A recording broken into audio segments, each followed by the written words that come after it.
We haven't seen Chevra since that night at Baptiste's place.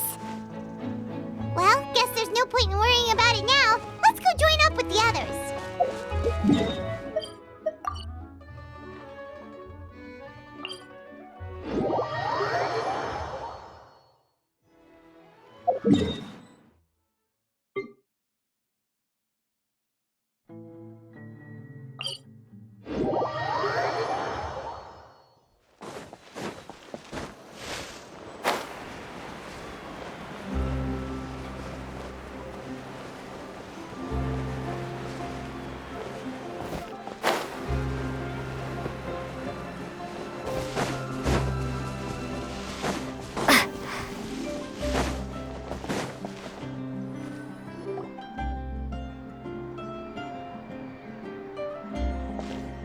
Good morning! Hayaka and I were just talking about you. Is Chevra still not joining us today? Probably not. We haven't seen her either. Huh? That's such a pity. Director Farina said that we've only got a few small scenes left before wrapping up the entire thing. She even said that she'll get me into a couple scenes, so everyone will have a chance to shine in front of the camera. We were also planning on having a victory feast once we're all finished filming. You can join us, right?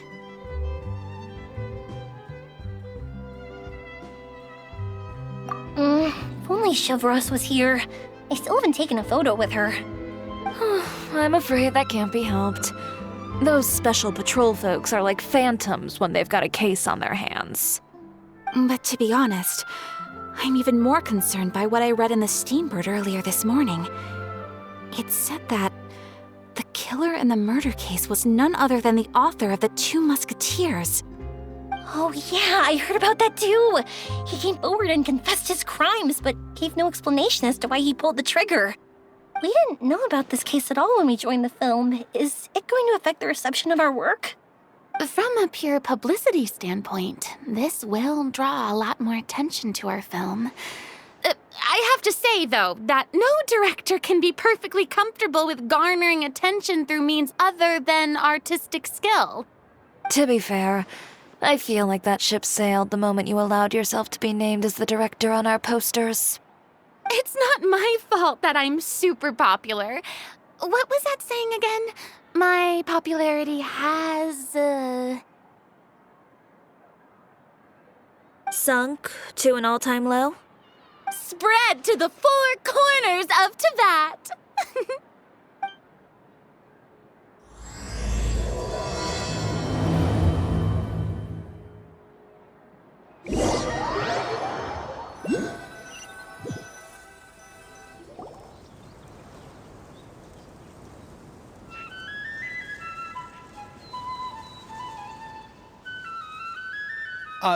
Excuse me, everyone. Xavier! Feels like it's been ages since we last saw you. I've been talking nonstop with the Film Association, and I'm absolutely swamped trying to coordinate the film's marketing. So forgive me for not being around more often, but please believe me when I say that I will make sure everyone's hard work gets the exposure it deserves. Oh, seems like you've been fighting your own battles. Yes, that's one way to put it. Oh, and before we begin the final round of filming, please allow me to finally introduce you to the original investor of our film, Mr. Morris. A pleasure to meet you all. Yes, glad to make your acquaintance, Mr. Morris. We've heard about the issues you've encountered with your financial situation, and genuinely hope that things have taken a turn for the better.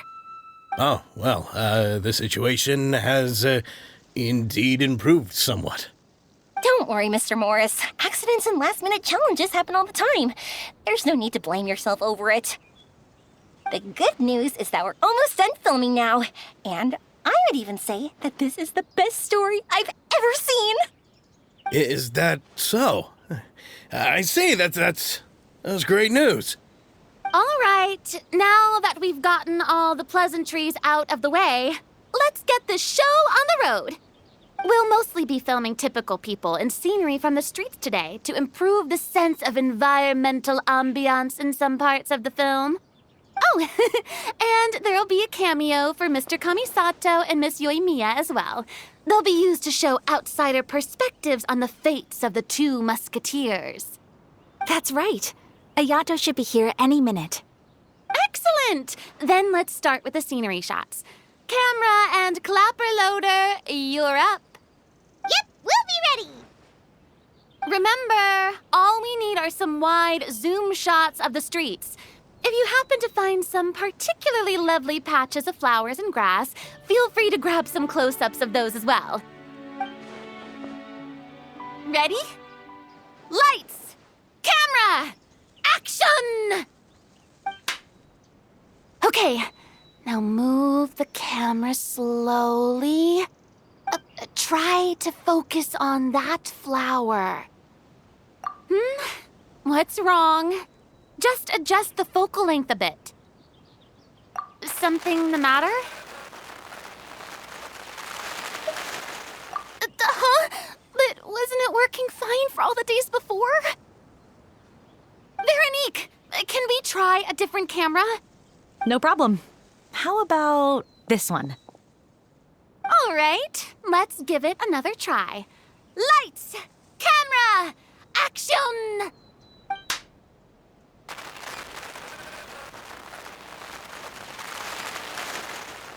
Don't tell me. This one is broken too? Veronique, do we have any other spare ones we can use? I'm afraid we only brought these two today. What? Then go find a workshop to get them repaired right away. Oh, and you too, Bono. Go find our spare camera in the warehouse and bring it back to the set. On it. Greetings, everyone. My apologies for the delay. Is something the matter, Ayaka? It seems like there are some issues with the filming equipment today. We're stuck for the moment. I see. Well, let's not just stand here twiddling our thumbs. Actors, to the makeup booth. We'll start on the next scene as soon as we get a working camera. The people at the workshop told me that the part which holds the lens in place seemed to have fallen off. That's super strange. It was perfectly fine just yesterday. Well, no time to dwell on that now. Let's get back to filming. Ahem! Quiet on set! Places, everyone! Lights! Camera! Action! By the way, have you heard about that recent murder case? Yes, I have. It seems that they've caused quite the commotion in the city. I heard that the chief of the guards is so mad about not catching the culprit that he's about to explode. Oh? I find that quite hard to imagine, considering how he already looks most days. Director, we have a problem. Oh, we're in the middle of a take! Couldn't you wait until we wrapped up this scene? No, Director, our film, all the finalized film that we've been keeping in the case has disappeared. Oh, wait, what did you say? Mr. Bono, please take me to where the film was kept right away. I'm coming too. No, Yoimiya, you have to stay here. Oh. Okay, listen up. Everyone who's not working on this current scene can go with Bono to look for the film. Everyone else, stay put and wrap up the scene. Unbelievable. How could all these problems happen in just one day? We're back. How did it go? Did you find the film? We found it in the sewers. Huh? In the sewers? Is the film still okay? We discovered it just in time, so we should still be able to salvage it. The others are checking now to see if we lost any specific scenes. You scared me for a moment there. I nearly thought we had lost everything. I really don't want to experience that feeling of despair again. Okay, but who could have stolen the film and dumped it there? Could it be, some competitors working on other films? But they wanted to harass us, why wait until the last day? Okay, we don't have time to really look into it right now. Let's strike while the iron is still hot and wrap this thing up once and for all. Yeah, let's finish it.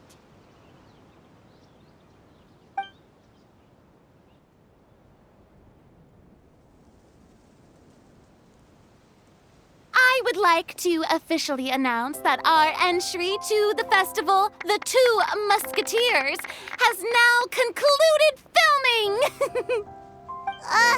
Paimon is spent. It's so late already. Even though the filming process proved to be extremely challenging, everyone provided valuable and unique contributions to the final product. Thank you all for your dedication and support. And just like Director Farina, I would also like to extend my most heartfelt thanks to all of you. Really, you've all helped me so much. All right. Let's save the awards speech for later and hopefully also get some rehearsals in before the real thing. Anyway, now it's time to party! Let's all make our way to the beach and have a celebration feast so loud and fun that even the blubber beast will want in. Party! Paimon wants to party!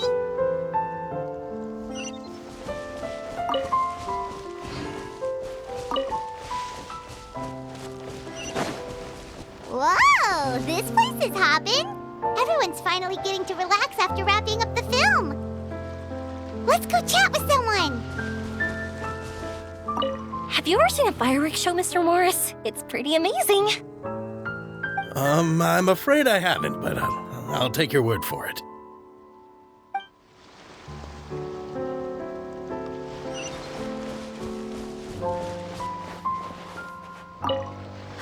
This is turning out to be quite the party. Hey,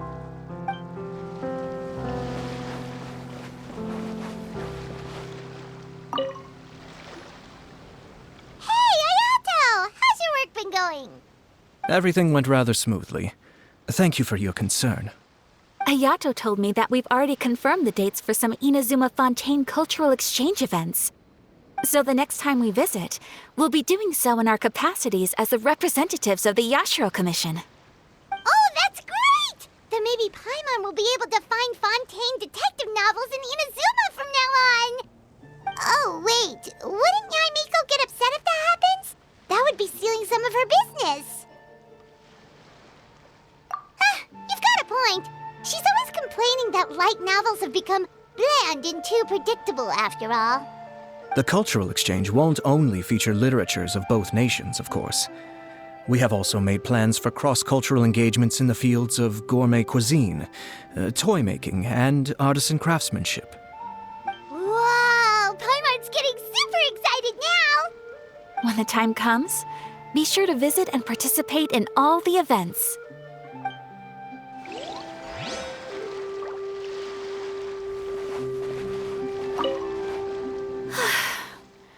I wish we could have spent some more time here. Don't worry. It won't be long before we're back again.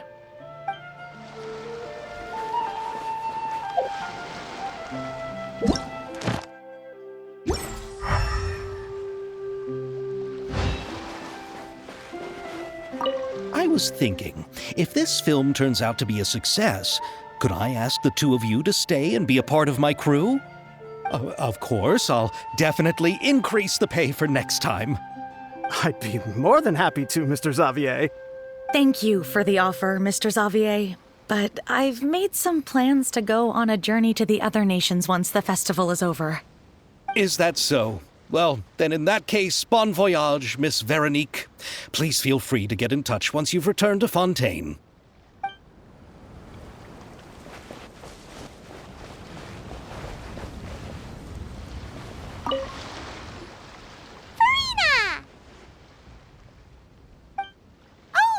My darling clapper loader and camera operator, you've both worked really hard.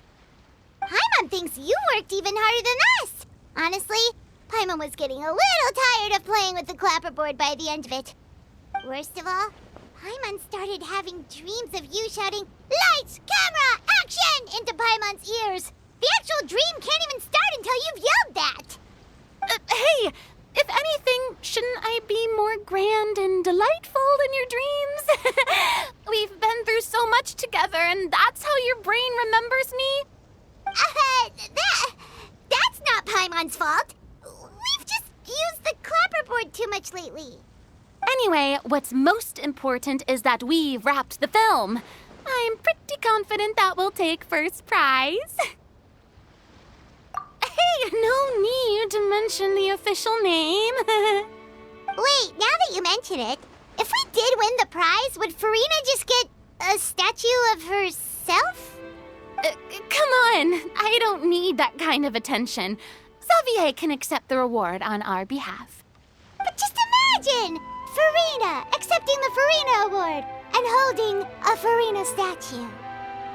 I'm going back to my dessert now. You all can keep discussing that on your own.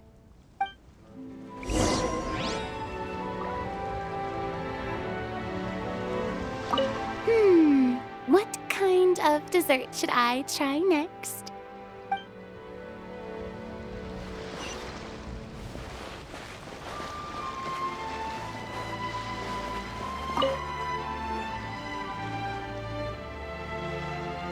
Chiori!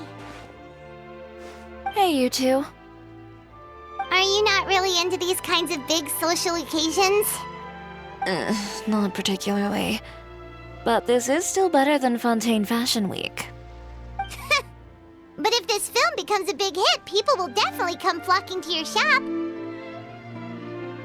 Yes, that's highly likely. As long as the film can premiere as planned. Are you still worried about the case? That and all the obstacles we had to face today. You're right. It's as if all our bad luck just manifested at once. But why today of all days? No, it's nothing. We've already delivered the film to the editors, so there should be nothing more to worry about. How are you doing, Mr. Morris? You having a good time? Well, you could say that. Do you happen to know when the party is scheduled to end? Judging by how much fun everyone's having, I'd say probably not until well after midnight. Is there something that you still have to take care of at home, Mr. Morris? Oh, well, I'm just not a late night person, so I might take off shortly. Oh no! Silly me. I almost forgot something super important. Oh, what is it? I prepared a whole batch of fireworks for the party, but I forgot to bring them over from the warehouse. Fireworks, you say? Well, that's truly a pity.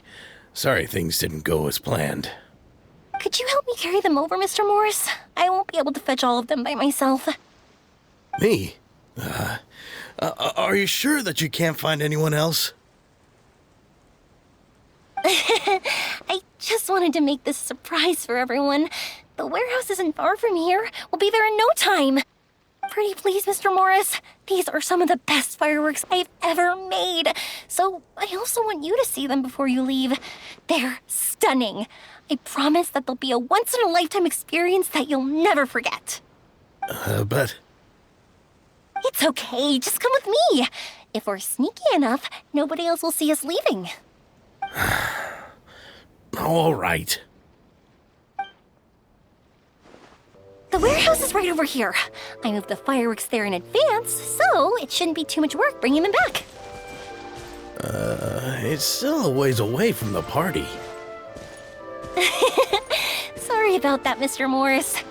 It's probably because I'm used to carrying fireworks all the time, so it doesn't feel like a lot of work to me.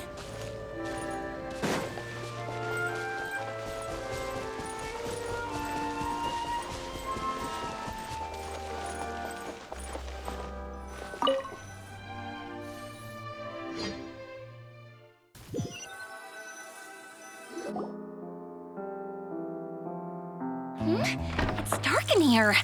Wait here, Mr. Morris. I think the light switch should be somewhere over here.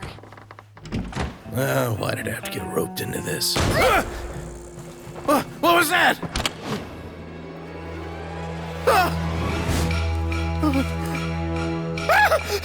Who's there? Get me out! Get me out of here! Did you really think you'd get away, Morris?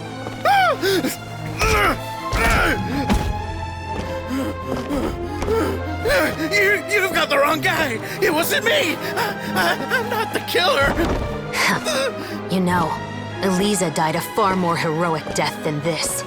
She fought your assassin to the end, to save the children she had hidden beneath the floorboards.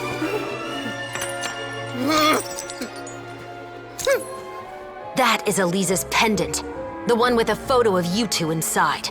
The one you gave her. Ring any bells? It's a fake! It has to be! There's no way! No way your assassin didn't destroy it, you mean?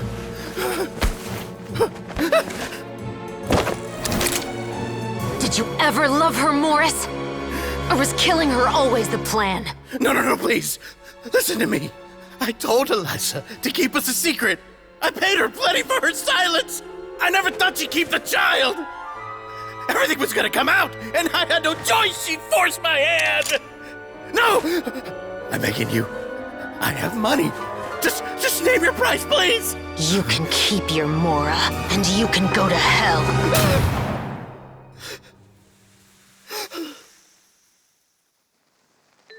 I'm Captain Shovraz of the Special Patrol.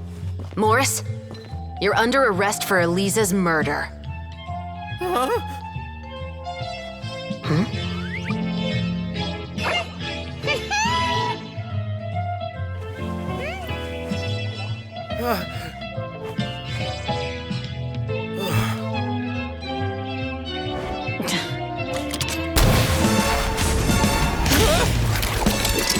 You're under arrest too, prop manager Veronique. Or perhaps I should call you the Second Musketeer.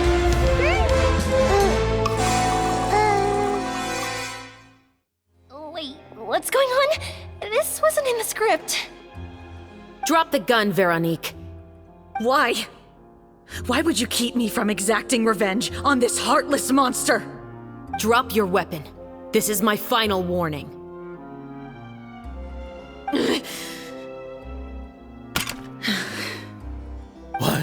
What is going on? Do I have to spell it out for you, Morris?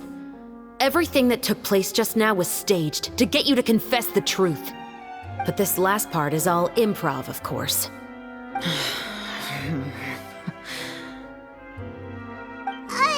Shovraz, you told us you wanted us to help you stage a play. You never said anything about the Second Musketeer. It's because even I had no way to confirm my theory until now. Thank you for your performance, Yoimiya. Could I trouble you to go and bring in the other Special Patrol members? They should be on standby just outside. Oh, and please tell the other cast members not to worry about us.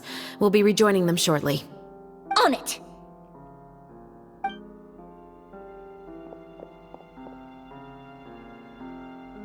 So what do you think, Morris? Care to talk about what happened 20 years ago? My patience is limited, you know. Don't force me to take you back to the interrogation room. I'd wager that you wouldn't last for more than a minute in there. With the recording we made, you have no chance of winning in court. Cooperating with us now is the most practical move. All right. I'll talk. I hired an assassin to murder Eliza. She once worked as a maid on my family's estate. She was very beautiful, and after some time I fell for her. We kept our relationship a secret and carried out an affair for some time, but it wasn't long before she became pregnant. And if my parents ever found out, they would have stripped me of my inheritance and status, driven me out of my home. I also didn't expect Eliza to insist on bringing the pregnancy to term. She even asked me to leave my family and travel far, far away with her. She believed that you were truly in love with her. I didn't have a choice. I gave her a large sum of Mora, told her to leave the family and to get rid of the baby. But then years later, she sent me a letter. There were photos of 2 children, and she even asked if I could find some time to visit them. Huh? 2 children? Paimon thought Baptiste was the only... you mean... Even if she had the children against your will, you could have just ignored the letter entirely. Why kill her? I had just gotten engaged to be married to an heiress from another wealthy family. So if anyone were to find out about Elisa, my life would be completely ruined. I didn't have a choice. No. You always had a choice. You just made the wrong choice. Again. Do you know how it feels to watch your mother be killed right in front of you? My brother and I were hardly even school age yet. We were hidden beneath the floorboards, grasping each other's hands like a lifeline. We were so terrified that we didn't even know we could ever take a breath. All we could do was to watch Mother try to fight back, and then collapse to the floor. Even after the assassin left, we were still too terrified to leave our hiding spot. We thought that he might come back. It was only until the next evening when we finally climbed out and gathered around our mother. But she had already become cold and stiff to the touch. You made up your mind right then and there to bring this case to light. Not only that, we resolved to get our revenge. And that's why you became the Musketeers. No, that's why I became a musketeer. The man from before was also killed by me. My brother had nothing to do with it. I figured as much. You did? I once told these two that he didn't look like a killer to me. His confession from that night also rubbed me the wrong way. I think what really tipped me off was, how could I not feel a sense of regret in him? Huh? He confessed faster than any criminal I've ever met, but he didn't say a single word about you. He insisted that he was the sole perpetrator in the case. But after the questioning ended, I disassembled the musket we dug up from his backyard, put it in front of him, and told him to reassemble it. Wanna guess how far he got? He had no idea where to even start. He's never touched a gun in his life. Based on that, I determined that he was not acting alone. He only surrendered himself to draw our attention and create a moment of opportunity for his partner. So, I decided to play along. And as expected, the second musketeer followed us without hesitation once she saw Morris get separated from the rest of the cast. Besides, why else would he call the novel The Two Musketeers? But how did you know it was Veronique? I figured it out the moment Baptiste told me his father's name. That so-called financial crisis was all just a ruse. He just wanted to sign up as the investor and then leave the film without any source of funding. After all, he has a vested interest in minimizing the reach of this story. It's really just the same thing as what he did to Elisa all those years ago. Human scum. But then Xavier pulled out all the stops and got the film made against all odds. Morris couldn't have that. With the killer in custody, he figured it was safe to act. And so he came to visit the set today, just as I expected. Wait, so you were behind all those mishaps today?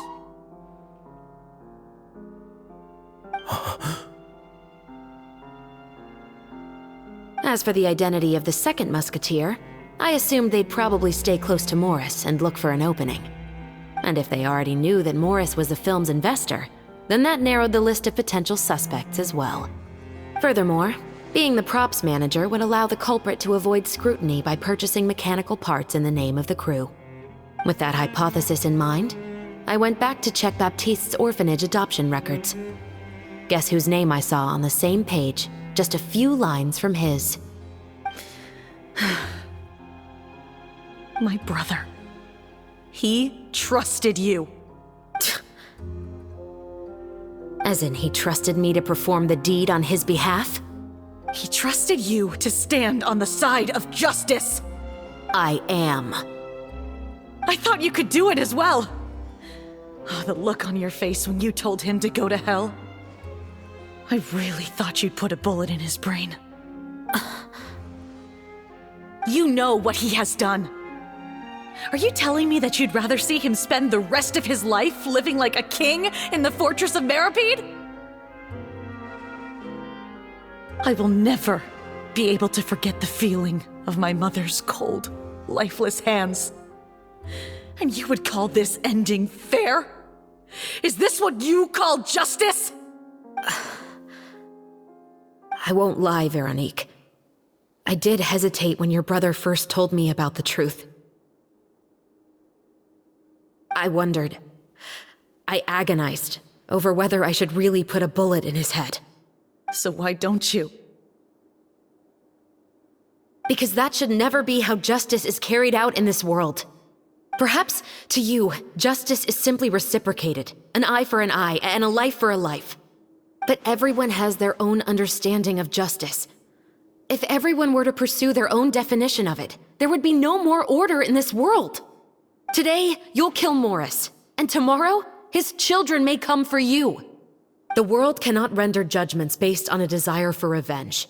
That will only lead to a cycle of revenge, as well as the destruction of order and civilized society.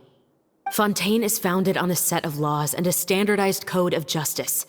That is why we are the nation of justice. But with all that said, I will promise you this. Morris will not lead a cushy life in the fortress of Meripede. Chevreuse, the rest of the special patrol is here. Thank you so much, Yoimiya. Letelier, Terena, please take them away.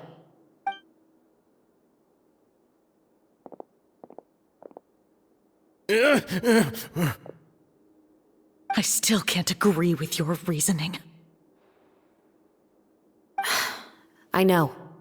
Justice has not been delivered.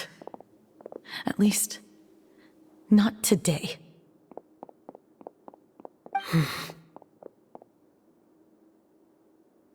Chevreuse.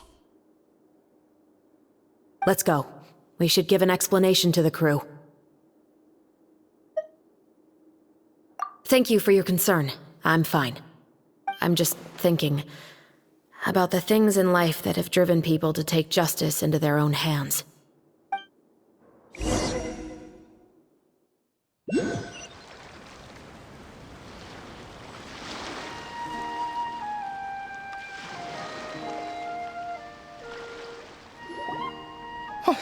Who would have thought Morris would turn out to be...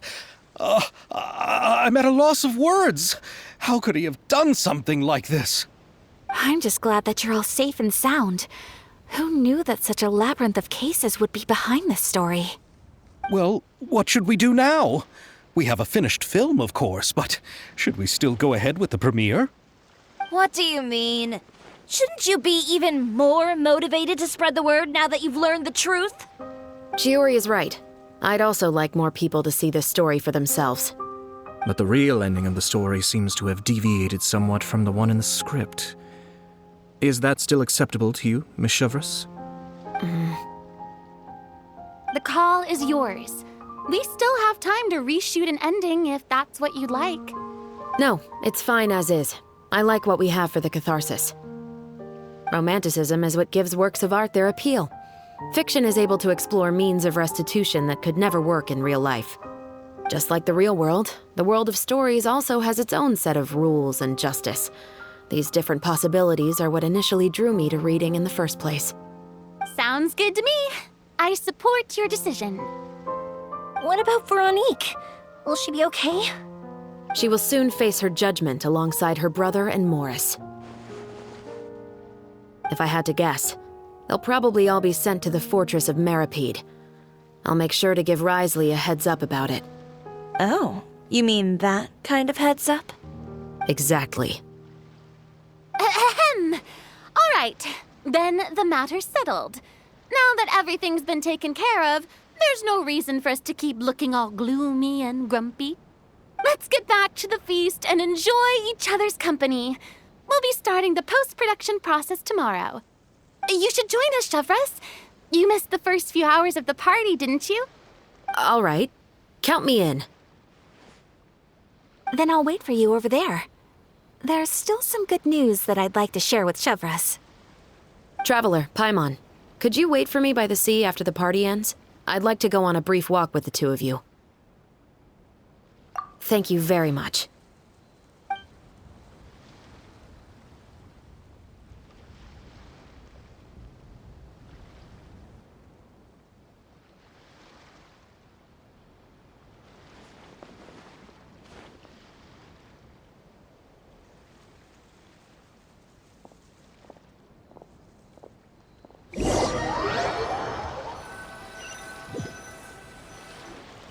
Sorry for the wait. Oh, we weren't waiting long at all. Is there something else you wanted to tell us? No, I don't have anything new to share. I just felt that since you were my investigation partners, I should have another conversation with the two of you.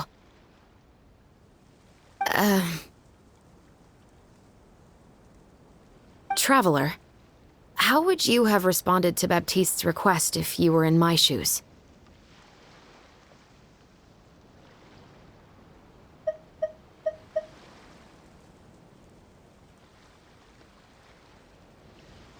Is that so?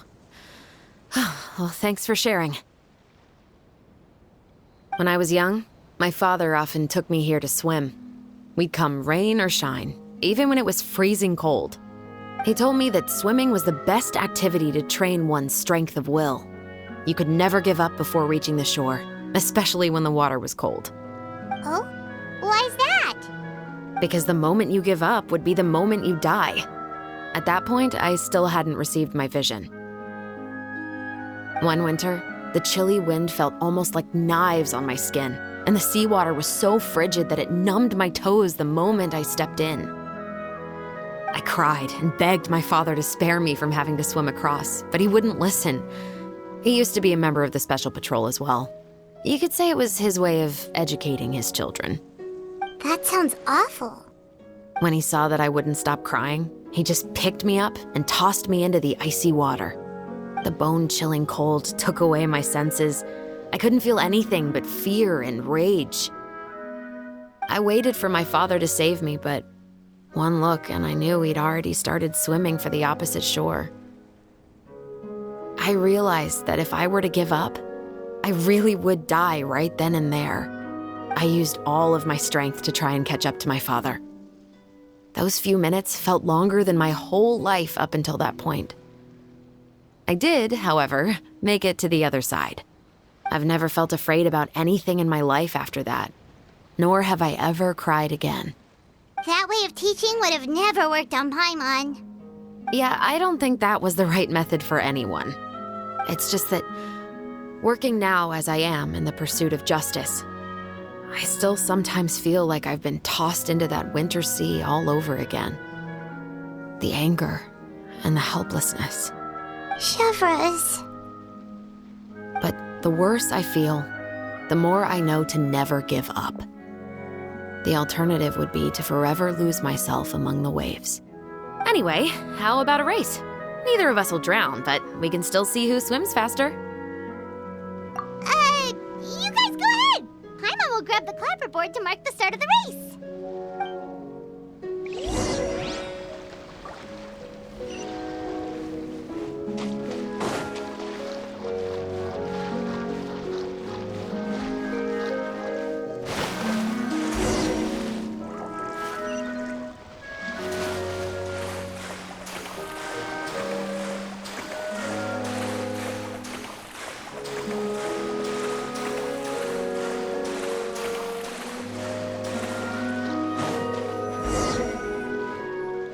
Oh, that felt good.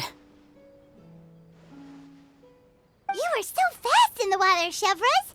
You were swimming even faster than Paimon can fly.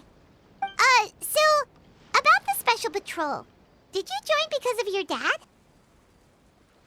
Partly, but I'd say I was more inspired by the heroes I read about in stories growing up. Oh, so it's due to your love of stories. Of course, it was only after I joined the Special Patrol that I learned that truth is often stranger than fiction. Come on, let's walk a bit more.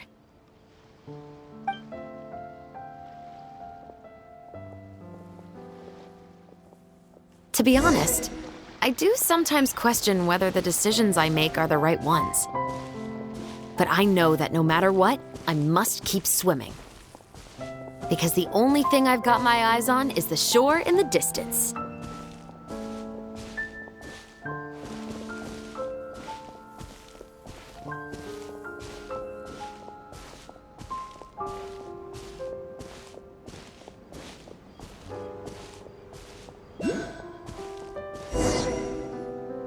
Thank you for coming on this walk with me.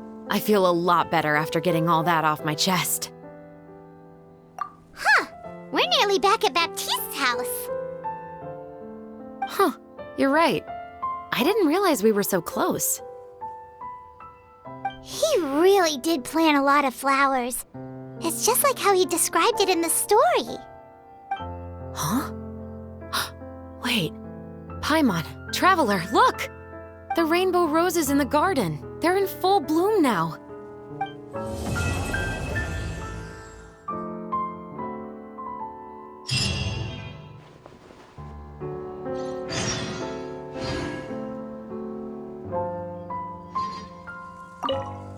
Even though it's a bit late, I must thank you for investigating this case with me. Not on behalf of the Special Patrol this time. It's a personal expression of gratitude from yours truly. Oh, you want to hear more about my father? To be honest, I didn't spend that much time with him. He was always busy with the Special Patrol, so he would often return home really late at night. Some nights, he didn't come home at all. Once, he didn't come home for a long time, maybe a whole week or so. When I went out to buy food, I learned that he had become a criminal, and by extension, that made me a criminal's daughter.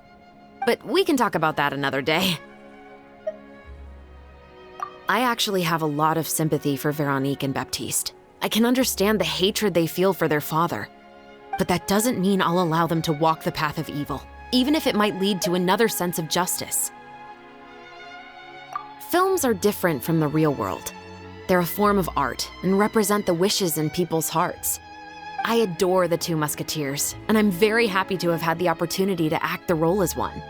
I can't wait to catch the film when it premieres in the Opera House. I'm looking forward to seeing the audience's reaction to the climactic ending. Thank you for looking out for me. I'll see you at the award ceremony. I'd be very surprised if we don't win.